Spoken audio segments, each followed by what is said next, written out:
একের পর এক পশ্চিমী ঝঞ্ঝা, অন্যদিকে দেশে বৃষ্টির সম্ভাবনা কমছে।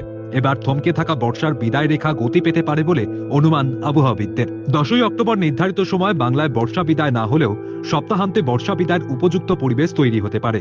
রাজস্থান থেকে বর্ষা বিদায় শুরু হয়েছিল নির্ধারিত সময়ের 3 দিন আগে। 17 সেপ্টেম্বরের জায়গায় 14 সেপ্টেম্বর বর্ষা বিদায় শুরু হয়েছিল, কিন্তু গুজরাটের বীরাবল শহরে এসে বর্ষা বিদায় রেখা থমকে যায় 24 সেপ্টেম্বর। বর্ষা বিদায় রেখার অন্য অংশ উত্তরপ্রদেশের শাহজাহানপুরে এসে 26 সেপ্টেম্বর থেকে থমকে আছে। পরপর নিম্নচাপ থাকার জন্য এবং সেই নিম্নচাপ আমাদের গুজরাট বা মহারাষ্ট্র হয়ে এখনো পর্যন্ত যেটা আমাদের সাইক্লোনে পরিণত হয়েছিল বা ঘূর্ণিঝড়ে পরিণত হয়েছিল আরব সাগরে গিয়ে, সেটা এখনো পর্যন্ত কিছুটা রয়েছে। তার জন্যেই এত এই যে আমাদের মনসুনের যেটা উইথড্রল ফেজ, সেটা ছিল, থমকে ছিল, এখন আবার ধীরে ধীরে সক্রিয় হচ্ছে, যেটা আমাদের আজকে বলা হয়েছে যে কিছুটা অংশে আগামী 2-3 দিনের মধ্যে হওয়ার সম্ভাবনা রয়েছে। এর পরবর্তী ধাপে আমাদের রিজনে এখনো পর্যন্ত মনসুনের ফ্লো আছে, তবে কয়েকদিন পরে হয়তো আমাদের রিজনেও সেটা দেখা যাবে, তবে আমাদের এখনো কিছু বলা হয়নি। ঝাড়খণ্ডে একটি ঘূর্ণাবর্ত রয়েছে।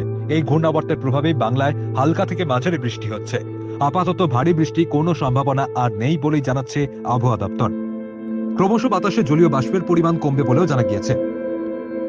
বাতাসের নিম্ন স্তরে একটা ঘূর্ণাবর্ত ঝাড়খণ্ডের উপরে আছে, আর এরই প্রভাবে হালকা থেকে মাঝারি বৃষ্টিপাতের সম্ভাবনা কেবলমাত্র থাকবে আগামী কয়েকদিনে, যেটা বিস্তৃত হচ্ছে এরকম যে আগামী 24 ঘন্টায় আমাদের দক্ষিণবঙ্গে কেবলমাত্র বিক্ষিপ্তভাবেই হালকা থেকে মাঝারি বৃষ্টিপাত, বজ্রপাত সহ বৃষ্টিপাত হওয়ার সম্ভাবনা রয়েছে।